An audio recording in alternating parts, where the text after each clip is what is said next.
Hey, 7th graders, welcome to our Savior's online literature classes.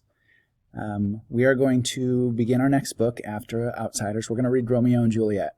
We're going to read Romeo and Juliet just like we would have had we been in school. Normally we would be reading it out loud and together with you guys playing the parts and acting it out as best you wanted to up in the front of class so we could all kind of understand a little bit better about what's going on.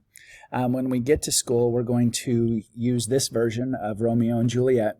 So you can download a PDF of the entire text on RenWeb. I've added a link there for you. I've also added a study guide that you guys can do as we read. It's not going to be an assignment, but it'll definitely help you guys understand what's going on.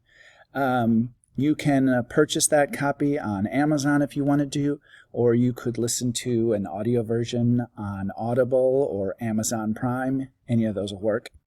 There are two movie versions that you may want to be able to watch. The one above me on the left is an older version that you could watch. Parents, you want to be careful. There's a section at 1 hour and 34 minutes that you'll want to skip for about 4 minutes. But the rest of the movie is appropriate for 7th graders. The Claire Danes, Leonardo DiCaprio version up to the right above me is a little bit cheesy, but I kind of think it's a little entertaining and funny. It follows the story pretty well, and it might be entertaining. They like to call their guns swords, and they drive around in cool cars, but you may like it. Go ahead and check both those out.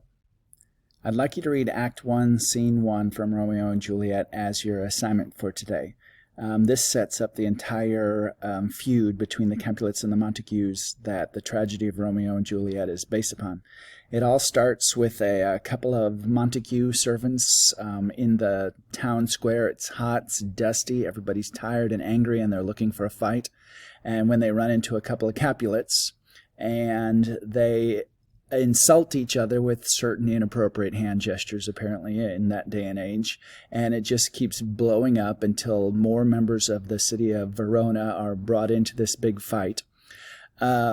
Benvolio, who is a cousin of Romeo, comes in to break up the fight. The problem is Benvolio is kind of a hot-headed thug himself, so nobody believes him that he's breaking up the fight. In the meantime, Tybalt, a Capulet, comes running in, another angry little man who just wants to fight. Benvolio wants to break up the fight, Tybalt wants to keep it going, and it just continues to grow and explode until all of Verona is involved in the fight. The prince comes in to try to break things up, and he yells at both of the families that he is done with their feud, and anyone who is caught fighting again will be sentenced to death. So we break to Montague and his wife talking with Benvolio, and they're worried about their son Romeo.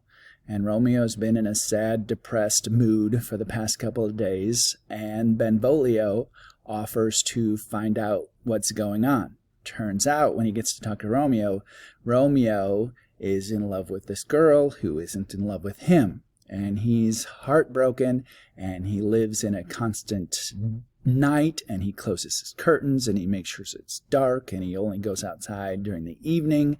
And so Benvolio, as the good friend and cousin that he is, gives him a little advice about how to make things a little bit better. So 7th graders, find yourselves a copy of Romeo and Juliet, or read it yourself, or read it with your parents. You could act it out if you wanted to make yourself a little YouTube video and post that for all the rest of your class to watch. That would be kind of fun and entertaining. But in the meantime, work through Act 1, Scene 1, answer some questions on the study guide, and when we get back to school finally, we'll know what we're talking about, and we'll read it all together and have some fun.